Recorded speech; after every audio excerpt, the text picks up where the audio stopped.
Okay, good morning, everybody. I must say it's really great to see so many people in the ballroom of Ivy House. It's something we haven't experienced for a while, and it's the way we want to continue. So my name is Michael Gaffey. I'm the Director General of Irish Aid. Just returned about 5 weeks ago, returned in the sense of having spent 5 years as our ambassador in Geneva, but also returned in the sense that I did have some experience in this job in the past. So I'm really, really happy to be back and really happy to be welcoming you all to the Irish launch of the OECD guidance for gender equality and women's empowerment in development cooperation.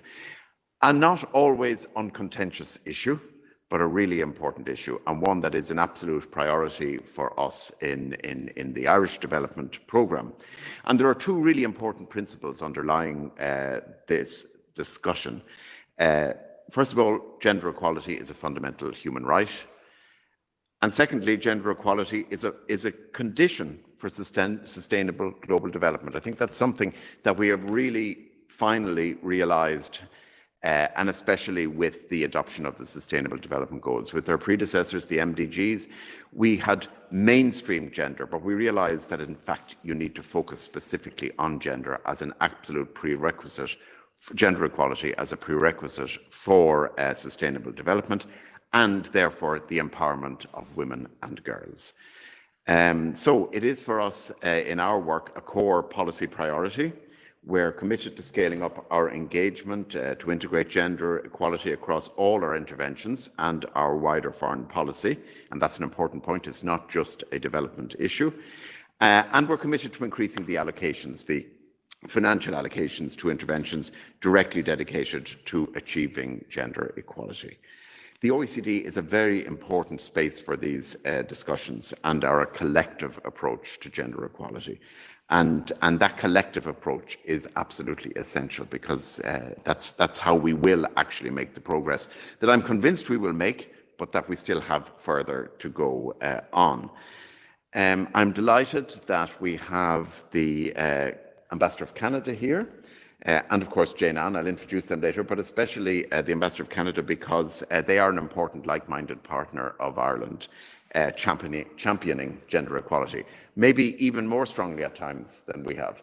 And Jane Ann is representing civil society, without whom it wouldn't be possible for us to work in the promotion of gender equality. So the new OECD guideline is an invaluable resource for all of us as we work to advance gender transformative approaches. And it incorporates the lessons from decades of action at a time when we need to redouble our efforts to achieve this. It challenges us to look at the root causes of gender and power inequalities, to look beyond traditional actors, to consider the inequalities that intersect with gender and the internal organizational systems required to deliver transformative change. It's a challenge, I think, to all of us in our organizations and in our work. So we're going to begin with a presentation of the key messages from the guidance by Lisa Williams. And Lisa has over 20 years of experience in identifying new policy frontiers to enhance the quality of development and humanitarian assistance. She is a senior analyst and team lead on gender equality and women's empowerment in the Development Cooperation Directorate in the OECD. After Lisa, we will have a panel discussion with our distinguished guests, and then we will open the floor for questions. We have about an hour, a little bit over an hour for this event, so let's make the best use of it all. And to start off, I'm going to warmly welcome Lisa to provide us with an overview of the guidance and its key messages. Lisa, we hand over to you. Thank you so much, Michael. Can you hear me well? Yes? Yes. Great. Okay, I hope it's not too loud. Let me do my best here. It's wonderful to be in the room virtually with you today. Thank you very much. I am running the Gender Equality and Women's Empowerment team in the OECD Development Cooperation Directorate. Susanna Moorhead, the chair of the Development Assistance Committee, had hoped to be with us today, but she was not able to make it.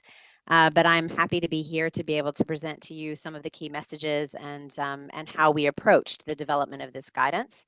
I think I want to start by congratulating Ireland. You're in the top donors in this field. Your commitment is unwavering, and it's really a pleasure to be able to work with you. The process of developing the guidance on gender equality took a couple of years, and you were all involved very much in consultation across all of the 30 members of the Development Assistance Committee. So we really have appreciated the work that you have done and that individuals and your missions have been able to do to make this set of messages that we rather aggregate really come to life. So we appreciate all that you've been able to do in this. So without any further ado, I'll just begin by sharing a PowerPoint presentation with you and going through the key messages, and then we can open for discussion.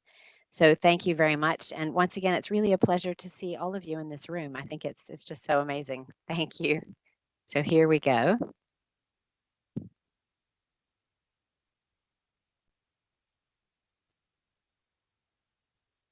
Now let's begin.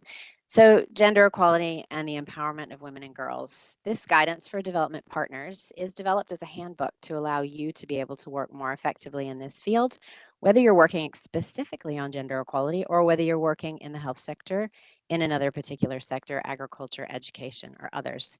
So this guidance is a special tool for those working on these issues, but those who may be completely new. It's also developed in such a way that donor agencies and also foreign affairs, our development and diplomacy nexus, can come together, and you can use this for work in fields in conflict affected countries or in other spaces.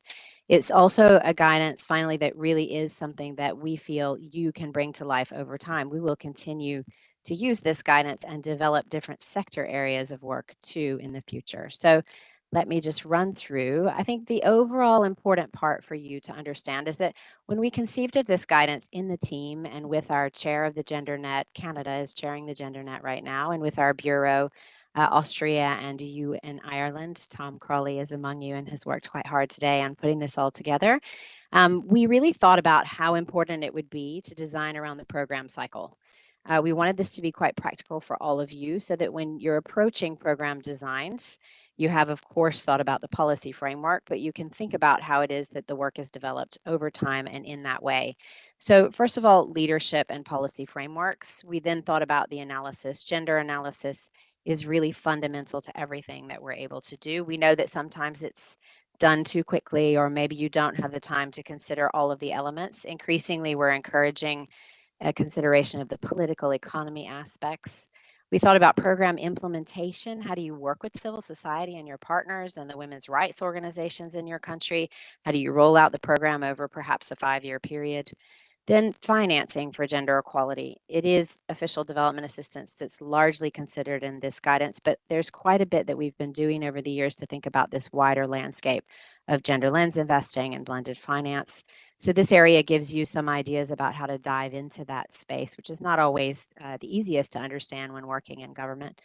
Resulting then also in looking at monitoring and evaluation is an important point when you come to that moment when you really need to consider how is it that you've been performing. So this really interacts with the analysis aspect as well. So it's at the analysis moment that you need to be thinking about your results and monitoring.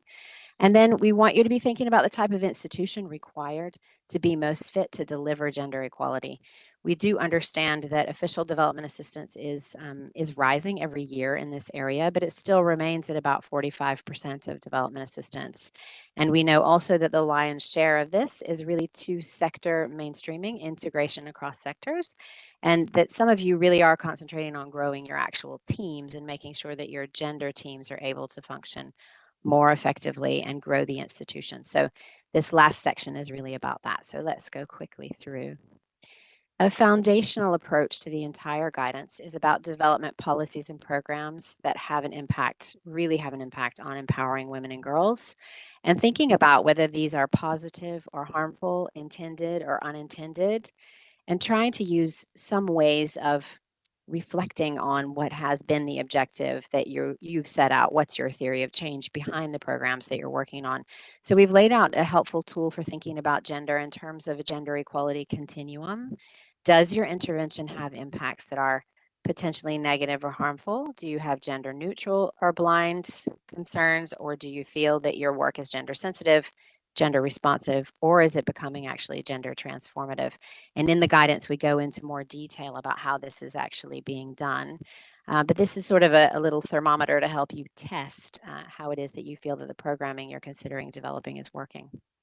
When it comes to developing leadership and policy frameworks, it's impressive that a very large group now of DAC donors is working with a gender strategy of one form or another. There are almost half of the Development Assistance Committee members that have feminist foreign policies at this stage.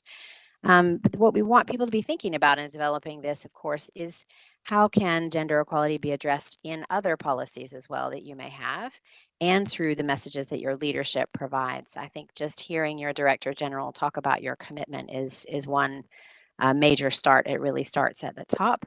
But of course, it takes the policies and the planning to make the change. When it comes to thinking about thematic priorities as well, it is important to be sure that gender equality comes in at the policy level. Most of the gender strategies that we see now are also rooted in some legislative change inside countries, something that's happening in your system so that you can actually build your infrastructure based on changes within your own countries. And then working toward this transformative change that I just described to also address the inequalities that intersect with gender. And we can go into that further, and we'll be doing further research on this in the future. In our second chapter, thinking about the analysis and the design of development programs, the idea here, you can see, I think many of you have had experience of different types of analyses, but really looking into the key areas where addressing gender equality is considered in this foundational way, but we're also asking our questions about the questions that we need to be about the potential negative effects. Here is a moment to go ahead and identify your indicators, think about your results. I would just like to identify here, I know that the Ethiopia mission in Ireland, there's an example in the guidance about this, really took a whole of mission approach to think about integrating gender equality and developing a theory of change around this. And this is an example that we find really helpful, and just want to signal that as we go through.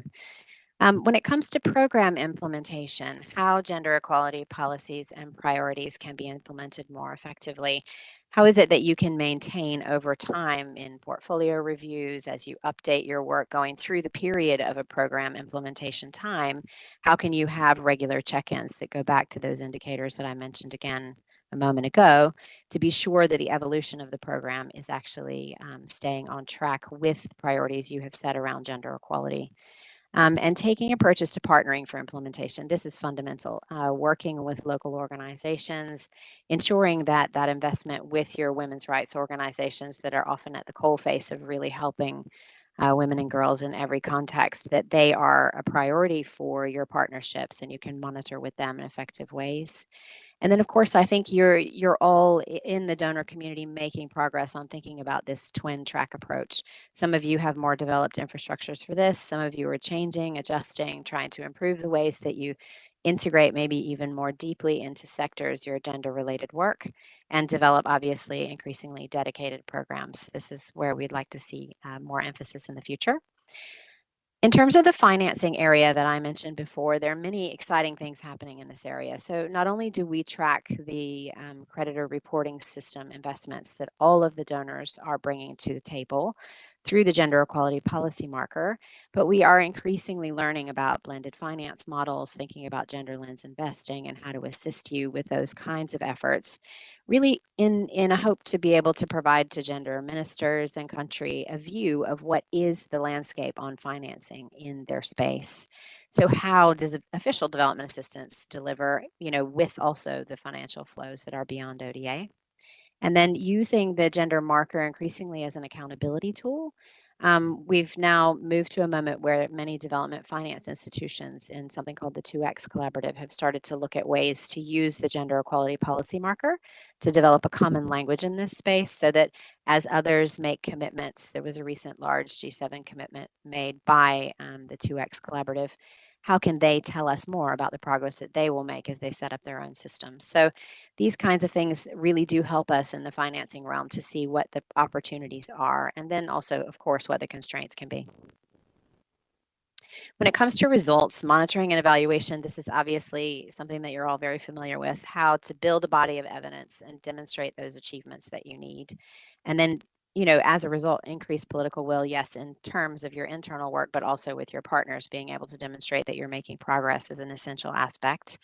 Approaches to monitoring and evaluation and those that enable monitoring and transformative change is something that we'll be digging into over the next couple of years as we go into different aspects of the guidance in more depth. We'll try to help you learn more about what transformative change means. This is a term that's being used for climate change efforts. In many other areas in our results community, there are discussions about how to think about transformative change. So this will be one of the forefront areas that all of the membership of the DAC GenderNet has asked us to look into over the time to come. And then, of course, there are ethical considerations of monitoring and evaluation. And it's quite important to be thinking about the quality of those efforts as you work through your gender equality programming. Finally, considering ways to have an institution that delivers for gender equality.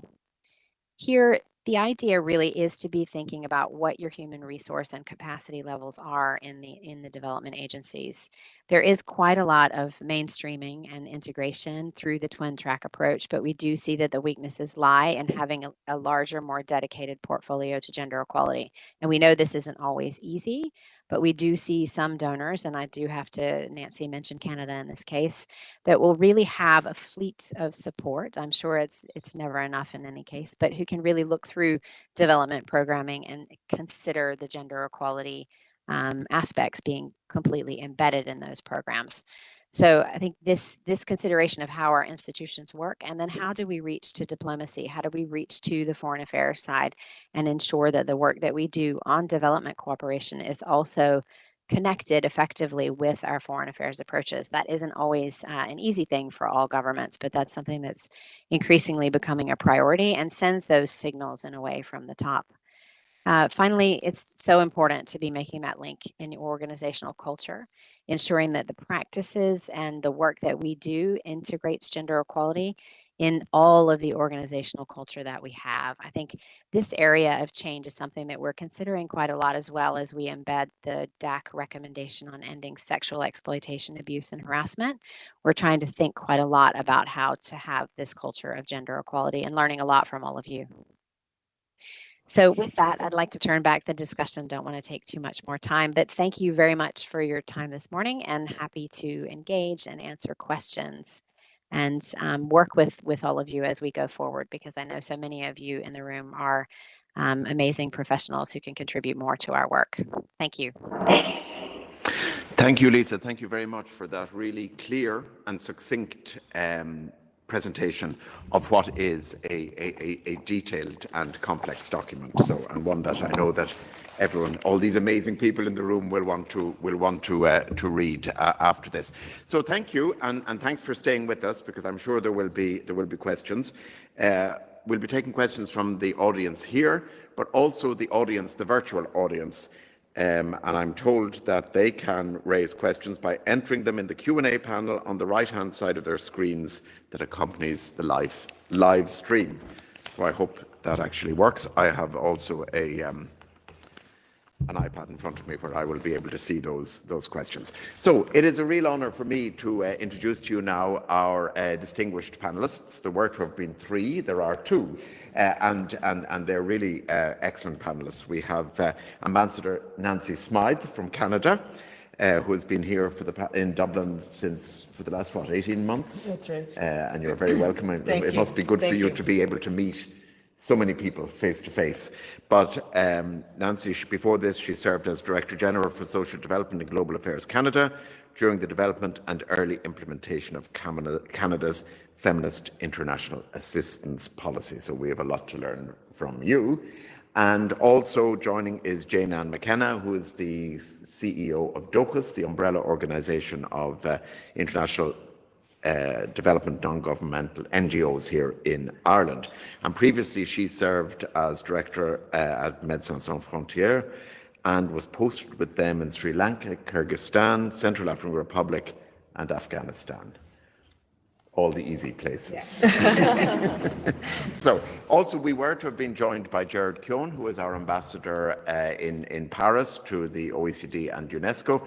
Gerard's unfortunately unavoidably delayed and he won't be able to join us, but he is totally committed in his role to this work. He wanted me just to emphasize that, and he sends his apologies To you. Okay, let's just open. Before we take questions, let's have a chat. And, you know, basically, big question, but I'll ask you both, Nancy. What, like, reflecting on your own experience, what have been the greatest successes in progressing gender equality and why? Right.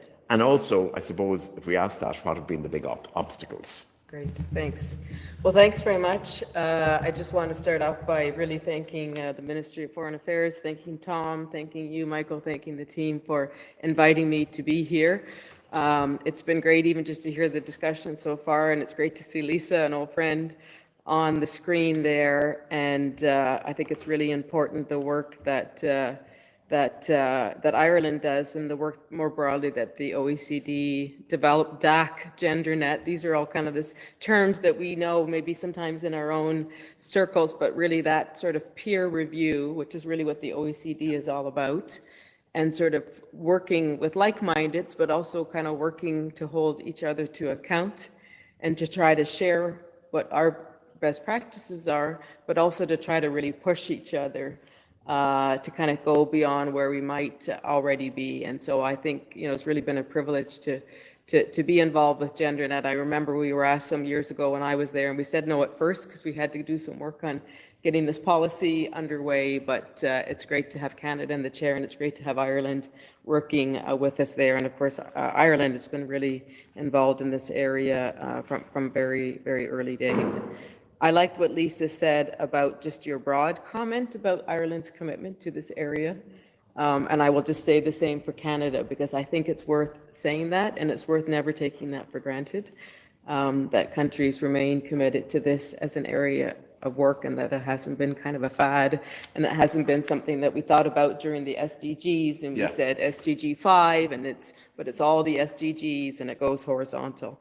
And so I will share a few thoughts around successes, and the team back in Ottawa has also shared some of this. But I think, you know, just hearing this transformative change language, which really is pushed beyond what we would have talked about before in terms of sort of looking at gender sensitivity and really just, you know, services, how services were being delivered, let's say, for example, and whether or not those were equitable. So you talked about, Lisa, this twin track and all of these memory joggers. I haven't been doing this, my old job, for a couple of years, right? So I'm sort of like, really? Am I going to be able to remember all of this?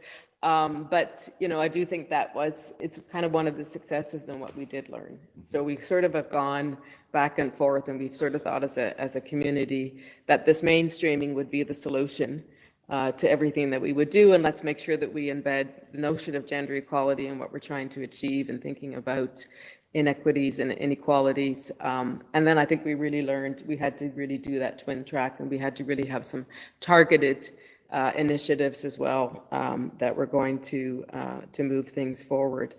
I think also just in terms of successes, it's really this recognition that we're going beyond some of these areas that we know well, that there's been a lot of work done over the years: girls' education, sexual reproductive health and rights, women's economic empowerment. You know the list very well, but really some of this language, Michael, that you were using around systems, institutions, belief, and really thinking about this whole notion in a more feminist and a more systemic way, and also thinking about those areas that maybe we hadn't been paying as much attention to, and I think we're paying attention to them in our own countries as well. And this is areas such as the care economy, unpaid and paid work, and so on. So it's sort of where does the system and drives some of those imbalances.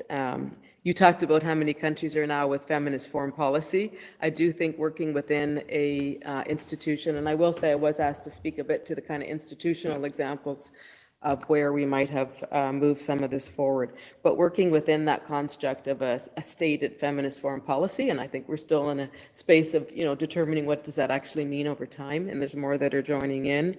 But I think, you know, just giving a nod to our Swedish colleagues, who were certainly the first to articulate this notion of a feminist foreign policy, and that we should really start. And I think back, I worked many years in the International Development Research Centre, IDRC, which is a Canadian organization that funds research and so on. And when I reflect back, we didn't always talk about notions like power and who's got a seat at the table and who's contributing to the power, and what are the roles and responsibilities and household levels and community levels. But also, I think as we've evolved in thinking this through, you mentioned this sort of interconnected human rights, gender equality, and inclusion. But we also started increasingly, as we were developing this policy, to get into the whole area of intersectionality and really thinking about areas such as, was our feminist approach also supporting LGBTQ? How much were we also looking at persons with disabilities or some of these other intersecting identities, but also where there might be efforts that are needed? And then the feminist foreign policy really applying also to our other areas of work. Certainly the feminist international assistance policy has been something that we started with, but working more and more on our action plans to get those more sophisticated for women, peace and security, naming ambassador for women, peace and security, looking at our trade policies, thinking about what are the gender chapters or what are inclusion issues that are within that.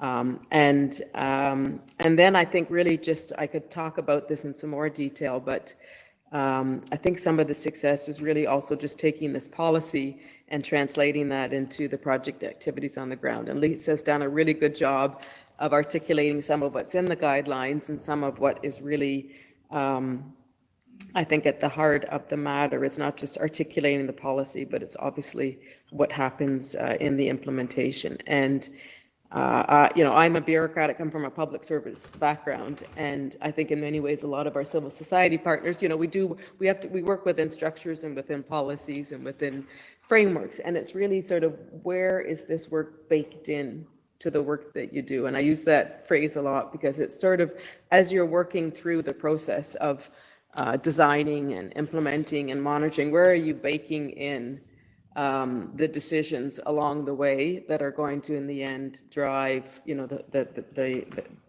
financing. And in the early days, we had done things like changing our IT system, so that if you're the project officer and you're making your way through a project proposal, that you're actually kind of deliberately having to go through and articulate at each stage not only kind of what your analysis is of the project and what the project partner is putting forward to you for funding, but also those indicators that Lisa talked about, what's going to be measured, and then what are the kind of technical and financial resources that you're going to bring to the project to actually help it to be realized. And so again, it's that. And we had in Canada, a lot of existing, because we've been doing this since 2008, I think was the first gender equality policy. So, we had some existing capacity and knowledge, and we've had a very strong, I would say, gender equality specialist team. I'm not a specialist. My team used to tease me and say, "Oh, you're getting better, Nancy," with every passing year. But I think what really changed with the Feminist International Assistance Policy was also this notion, and that really came from a political drive, was that it was also about that consultation on the ground and including with women's rights organizations. So that sort of baked in also to any of the work that would happen is, has your project been reviewed with women's rights organizations on the ground, or organizations that would have knowledge around gender equality, and what has, sort of been their responses, and how does that environment make you assess in some ways how you're going to move forward. And again, I could say lots more about that, but just a few things on obstacles, and then we can certainly, pass over here, is that, a lot of challenges that are still there. I mean, you said it at the beginning, I think, this is an area that we continue to evolve our thinking on.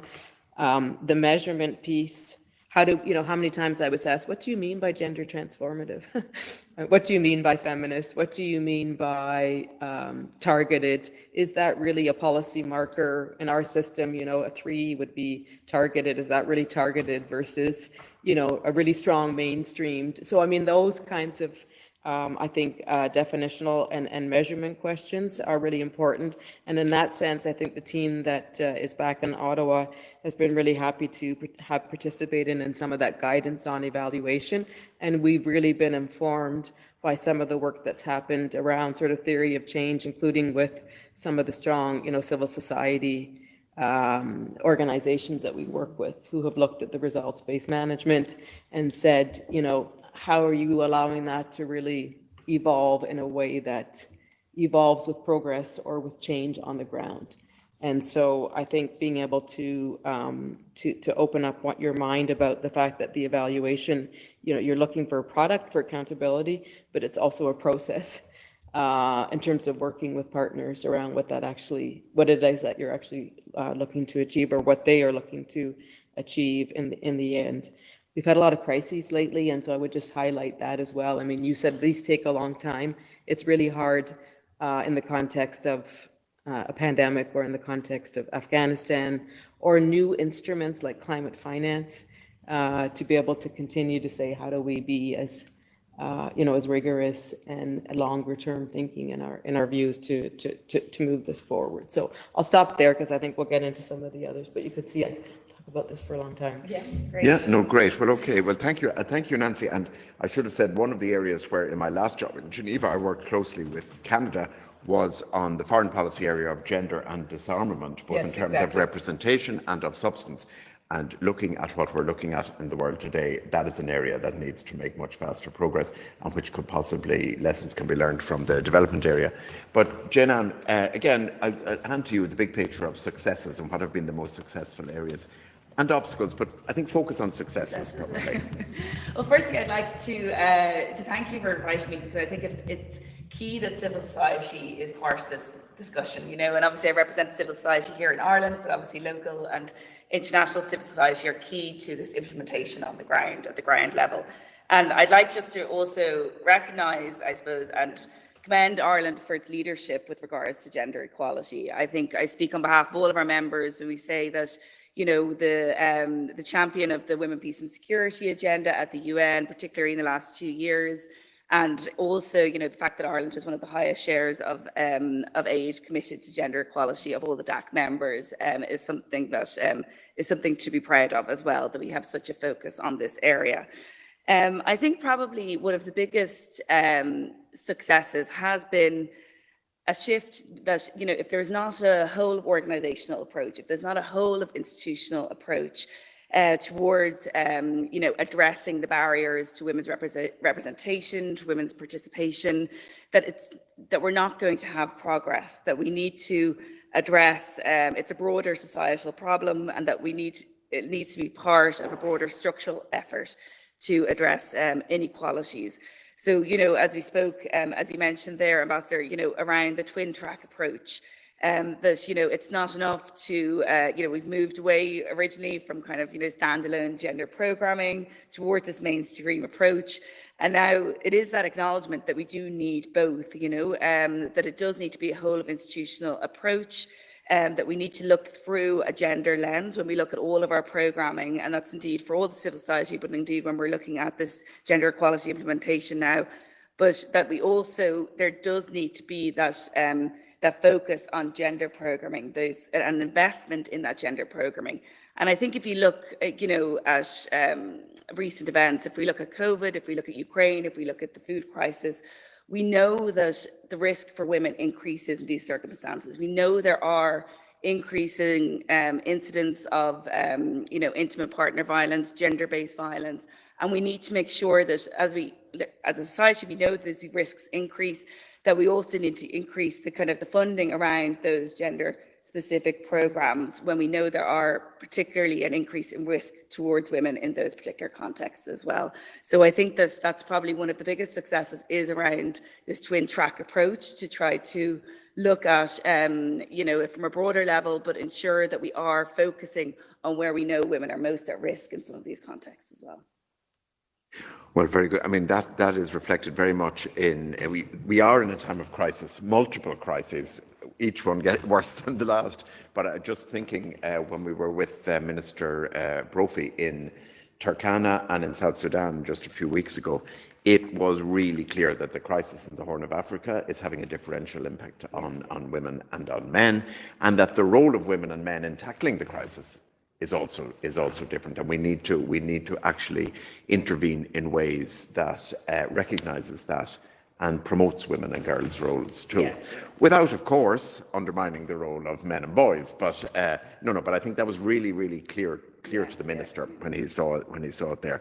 Look, that's really good. We're getting questions in on this magic machine here, and I know there may be some questions in the audience. So what I'm going to do is I'll open it to the floor, and then I'll come with a number of the remarks and questions here, so that we can respond. But we'll start with the floor here, and so when you ask a question, you'll have a mic, and just introduce yourself and ask the question.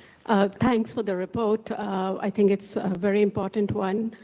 My name is Neeta Mishra. I am the chair of Development Studies Association of Ireland. I am also a lecturer who's been teaching gender and development for over 2 decades now. Currently, I'm in University of Limerick.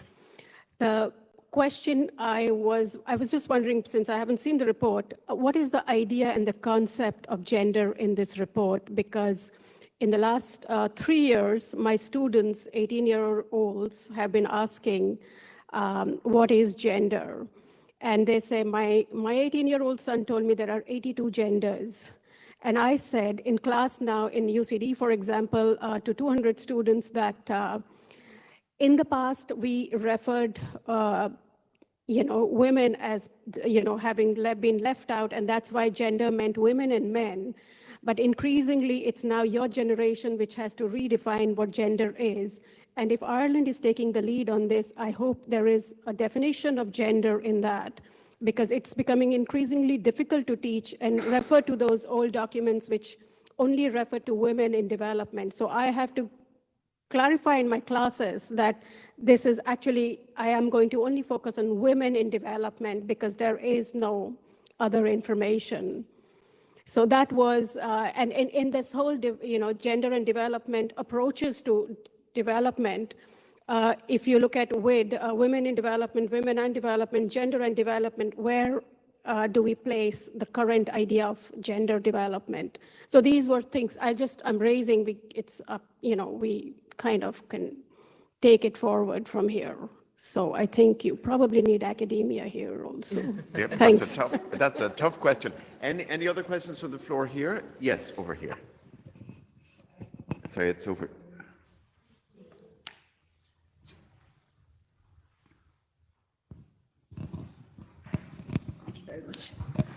Hi, Judith Randall from Public Good. First of all, it's fantastic to be in a room talking to people about an issue. I'm really enjoying it, so thank you very much for putting that on. A couple of things. I think Ireland's got a particular challenge and a particular opportunity because the central organising principle of A Better World and of Irish development cooperation is reaching the furthest behind. So we're not just looking through a gender lens, we're looking through both of those lenses. So I'd be interested in your reflections on that. And from an OECD point of view, the extent to which you're engaging with the new community of practice on poverty and inequalities, which is a really good new initiative, which brings together these issues. As Jane was saying, we need to address the structural issues around inequalities. The other thing I wanted to ask your reflection on, I think the points that Nancy made about baking in and about metrics, I don't think you used the word, but I would use the word, metrics which capture the ambition of what you're trying to do. And I'd be interested in a few more reflections on that, and both the procedures which can help us do better, but also you mentioned actually talking to people and being aware and consulting with people so that your culture, if you like, also reflects that. Great, thank you. Now, any other questions from the floor? I see, and in terms of your last question there, I see one of the questions that's come in here, and it's anonymous, but I don't know why it's anonymous, but it's it's a perfectly reasonable question, but quite a few people have supported it, and it says, how do we engage and communicate with the public on gender inequality when the world is facing food insecurity, climate change and conflict? Now, I know the answers you're probably going to give there, but it's a communication issue there also. Lisa, will we go to you first, especially given the opening question on, we'll give you the hard one first on the definition. I'll tackle that after the Lisa. definition of gender. I'll be and then instructed by Lisa first. Yeah, we'll just hear that from Lisa first and then.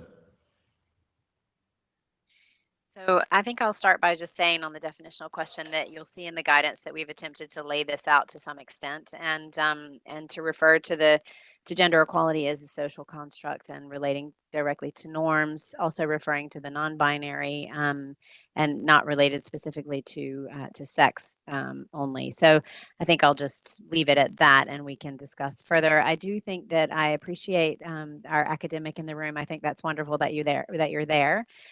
We have engaged quite a lot with different academics, different institutions to also think about the evolutions in this space and how we need to be opening up and looking to the future, obviously for changes and shifts as you describe in your own teaching challenges. So I think that's probably the most straightforward. And then I like this metrics point, right? This was great. What did you say? Metrics to capture ambition, right? That's what we need. We need metrics that really capture our ambition. And I think when we're developing programs in this space, it makes all the difference to be working on this really at the front of the process when you're thinking about the analysis and setting out your theory of change and your objectives. How is it that you're going to be able to then demonstrate that kind of progress, which relates directly to the question about communications? I think we need to be able to communicate the successes as effectively as possible. And also, at the same time that we may need to be able to draw the food insecurity issues that we face today to what happens to women and girls and how they are affected or other populations are affected, we need to be able to equally say what will be different if we can help them better, if we can do more for them. And I do think that this sort of measurement question and being able to describe the changes really can be something that helps us quite a bit. So yeah, I think I'll leave it at that. But I agree too that communications is going to be key going forward. And looking at some new strategies coming out in some ways that all of you are presenting, we can help you aggregate some of those thoughts to be able to try to communicate more effectively to the public about the importance of gender equality and what it brings to the economy, to the labor market, to ending crises, to having more peaceful societies and the rest. So thank you. Thank you, Lisa. Jenna, I'll go to you. And then I'm going to pick up just on Judith's point around the metrics, because I think one of the more startling figures is that we know that, investment in women-led, women's rights groups, but also women-led organizations is key to actually progressing in this area. But there's only 0.2%, I think, of bilateral aid is given to women-led organizations in conflict and fragile states. And that's despite a growth in the bilateral aid that is going to gender equality. And I think it's around actually how are we, if a lot of the multilateral funding that's going into gender equality is going into UN entities, and it's really looking at who are not adequately kind of measuring this, who are not able to I suppose, to provide the evidence of, the investment that's going into locally led women organizations, women-led organizations.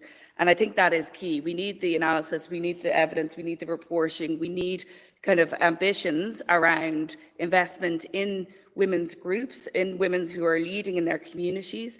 And also we need the flexibility, and I know that's there in the report as well, but many of the women-led organization or women rights organizations, are perhaps not so formal, who, they may have lower levels of literacy depending on which country you're working in.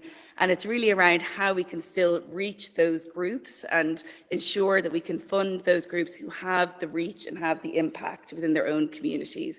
And I think that's probably one of the biggest obstacles we face, but I think starting a little bit with some of the metrics about how much investment is going into those women-led organizations would be key.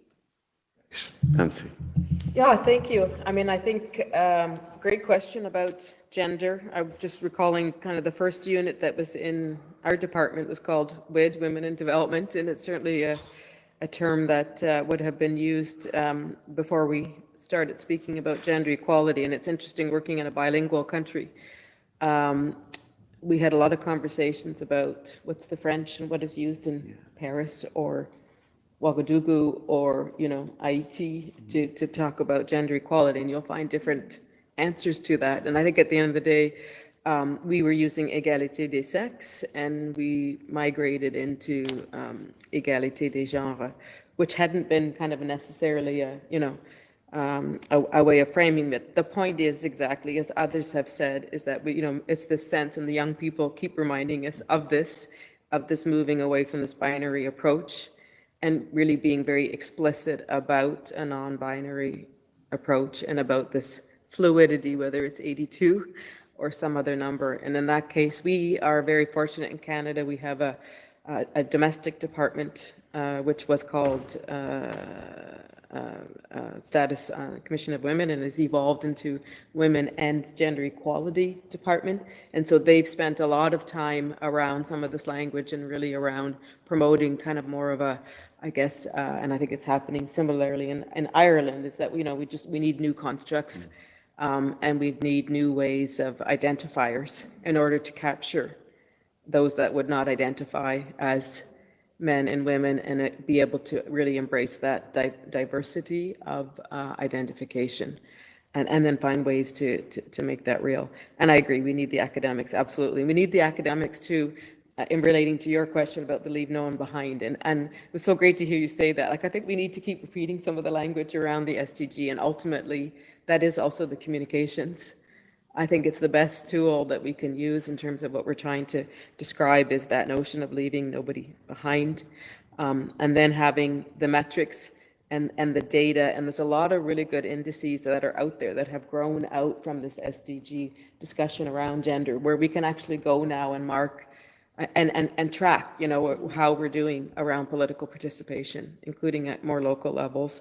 But also tracking other metrics. In our case, we also set metrics for targets of gender equality programming within our development assistance program. And in institutions like the DAC, OECD, Lisa, that is where, there's metrics that we can track over time. And if you have a feminist government, as we have had, I mean, they're looking at those numbers and seeing how we're doing Canada versus, other members of the Development Assistance Committee. So. Great questions.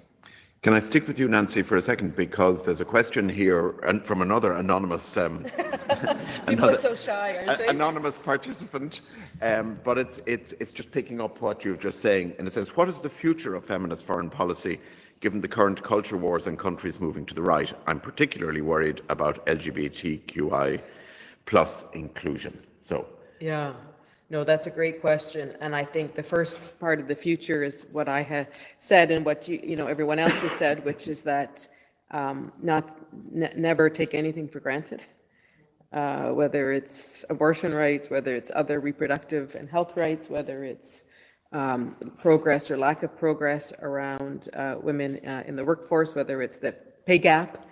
I was just reading about the gender pay gap, in Canada still in a number of professions. There is no country on the world that has achieved gender equality, and I think the feminist foreign policy discussion, the future of it is really going beyond, I think, where we all had a lot of experience around the development areas, and we continue to improve and do better in that. But it is getting into some of these other areas, as you've said, that are really difficult in areas such as security and arms control and disarmament and non-proliferation. But I think it's also about a lot of the work that the OECD does, and a lot of the work that we would do as Canada and Ireland would do, is also at the UN Security Council or elsewhere. It's about working in alliances. And so some of the future of feminist foreign policy would be things like what was launched in the last week or two at the UN General Assembly in terms of the Alliance for Feminist Movements, which Canada's been quite involved in, and for which I believe there's something like 180 organizations, and where Ireland has also come into that. And you've talked about the number of increasing number of governments, including Germany and others, that have also been adopting a feminist foreign policy. So strength in numbers, in unity, and really, finding those like-minded and continuing, I think, to work together and continuing to challenge each other and to go into some of those areas that we haven't thought as much about that form part of our foreign policy, construct. So. Great, and I think it will be interesting to see how, with political developments following elections in certain countries, how the concept survives or doesn't. Yes, because there are assumptions made which may not be proven to be the case. We'll see. That's absolutely right. Jane Ann, from a civil society perspective. Yeah, I think, like, you know, having spent a near year of my life in Afghanistan, and now we're seeing what's happening in Iran and other contexts as well, I think it begs the question of how we can, at a very practical level, you know, expose and enable women's voices in these contexts as partners, whether as donors, as civil society organisations or multilateral organisations. You know, it gets down to even how we are engaging with women on the ground in these very, very difficult circumstances, particularly where women's voices have been silenced as well. And it becomes like there is engaging in some of these contexts is extremely complex. You know, it's not without its own challenges and extremely dangerous. And it is around, you know, trying to have a kind of a sustained level of engagement and a focus in terms of how we can really engage with the local women on the ground to enable them to be able to and empower them to be able to raise their voice at a local level.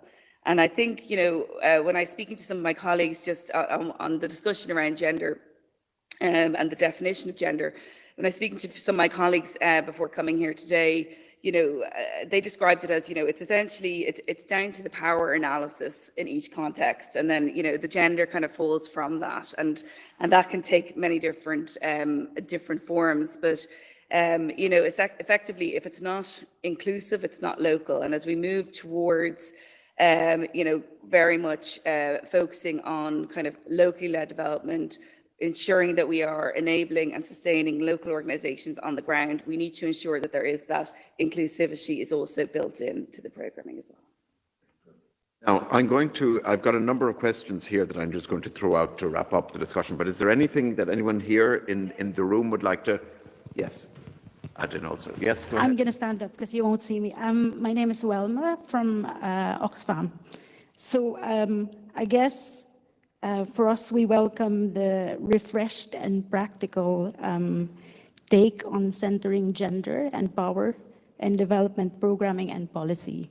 I would just be interested in terms of your reflections on how we could address language and formulate metrics and partnership approaches perceived as colonial and unfeminist. Thank you. So I'm just going to read out 3 more questions here and let them feed into your final reflections, because we'll have to wrap up and then have coffee. But there's 2 people have identified themselves, so we'll definitely read them. Mahbub from CBM Ireland says, is there any hierarchy of OECD DAC markers? When would we have an inclusive DAC marker addressing intersections of gender, disability, climate, etc.? And Tracy VG says, I'm encouraged by these practical guidelines. My question is how intersectionality and the rights of women and girls with disabilities are addressed in the tool. And then another one, anonymous, very impressive and practical guideline. My question, how does it help to integrate specific issues such as SRHR, GBV and climate change? And a final anonymous question was, assuming entirely successful introduction of these guidelines, which is a good assumption, what would be the expected outcomes on the ground level for women, girls and gender minorities? Now, look, there's a lot of questions there, but I just read them out and see to kind of inform some final remarks that you want to make. It's been a really good meeting, but a rather short one. But let's go to Lisa for your final reflections. Thank you so much. Those are excellent questions, and it would be wonderful to spend all day on those questions. Just to say, I think one of the greatest outcomes I feel would be if we could get a deeper sense of urgency around this agenda in the field too. For me, the climate crisis is obviously a major problem of today, but I do think that we suffer a gender equality crisis in many contexts at the moment. We do see a real backlash in many countries. And I think, I think if we could see, a greater outcome, it would be, yes, that your policies and practices are stronger, but that also we see a greater sense of urgency around this particular concern and of opportunity. So not only urgency, but opportunity. We have the opportunity to grow our economies, to grow our ability for greater democratic freedom with greater women's political participation. We have so much that we can be doing, and I feel that your work, working in development agencies, working in foreign affairs, or working, as you mentioned, on conflict-affected countries, Michael, and how important that aspect of the work is. I think that inspiration and that push is really required today. We feel that collective action that you can see in the Development Assistance Committee is quite critical. We'll convene in the DAC GenderNet meeting, so our network will convene in about a month's time, and welcome many of you to join us during that period, during the 7th through the 9th of November. And yeah, finally, I'd be happy to take questions at other moments if people want to send things to us. We're happy in the team to help. And I'd like to recognize our lead coordinating author, Jenny Hedman, who's on the line, who has done great many hours of in-depth work across our team to develop this guidance with all of the different countries involved. And we hope that you'll help us press it out into the private sector with foundations and with international financial institutions as well. So thank you. Thank you, Lisa. Thank you. Nancy. Thanks. Well, there was a lot in all of those questions. There was a lot. And I think you've done a great, kind of rallying cry a bit, around the urgency, and that is probably as good a way to, wrap up as any in terms of the urgency. But also, I think to pick up on the colleague's comment from Oxfam and on what Jane Ann was focusing on is really, I think for all of us to do some soul searching around, who's deciding what on some of the programming and the focus on, on women's rights organizations or organizations that represent gender diverse, people, or that represent persons with disabilities, or that represent those who are at the coalface of the climate crisis and working on climate justice. So I think that, really to, and obviously those are not always easy questions to ask oneself, but I think every effort that takes place, and the DAC OECD tracks this, hence your metric. I think we're now at about 1% of all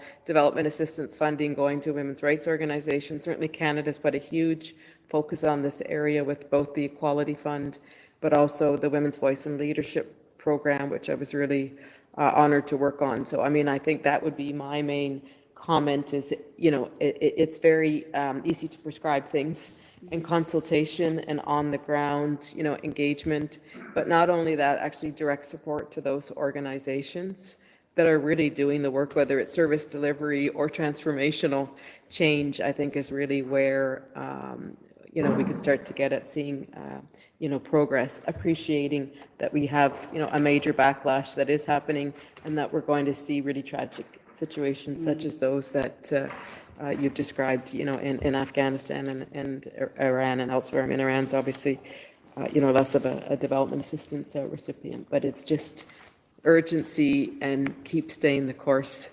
and find ways to amplify, I think, our like-minded views on this.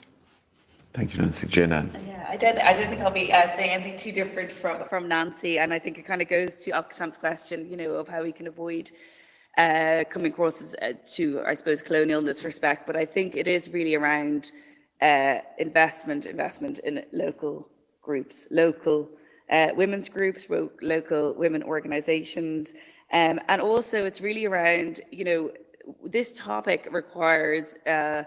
When you are investing, for example, in gender GBV programs, it requires a significant investment to be able to start shifting attitudes and behaviours. I think we all know that, but it's really around, in terms of the staffing from our own organisations, from institutions, how well equipping are we with them who are interfacing with these organisations on the ground.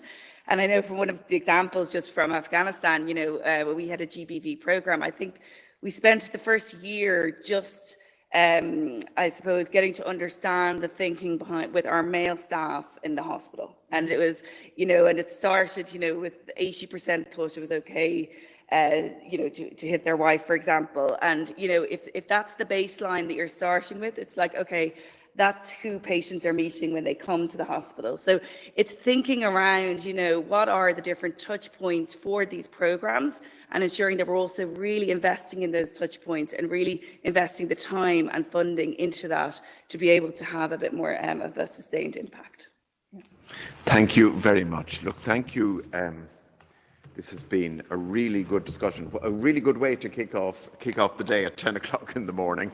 But it has been really, really insightful and really good, and it's made us all think a little more, I think, than we might. And that is because of these guidelines. So I want to thank Lisa for introducing them to us. I want to congratulate you on them. I know everyone will want to study them, and really want to thank you for being with us today. And I want to thank Nancy and Jane Ann for really, really good contributions, which have made us think. I think, as Nancy said, there is a question of urgency. We are living in a time of crisis. There are so many crises that they're competing for attention, but I think every one of them, and I won't list them, but every one of them, I think, emphasizes the importance of the work that we're doing on gender equality and the empowerment of women and girls, because frankly, none of them will be resolved without that. So on that note, I just thank you all for showing the interest to come this morning. Thank you for your contributions. Thank you to Tom and the organisers, and I'll invite you now to kind of mix and have a coffee and whatever else is available there. And to our virtual participants, anonymous and otherwise, thank you very much also for your questions. So thank you very much, everyone, and have a good rest of the week. Thank you. Thank you.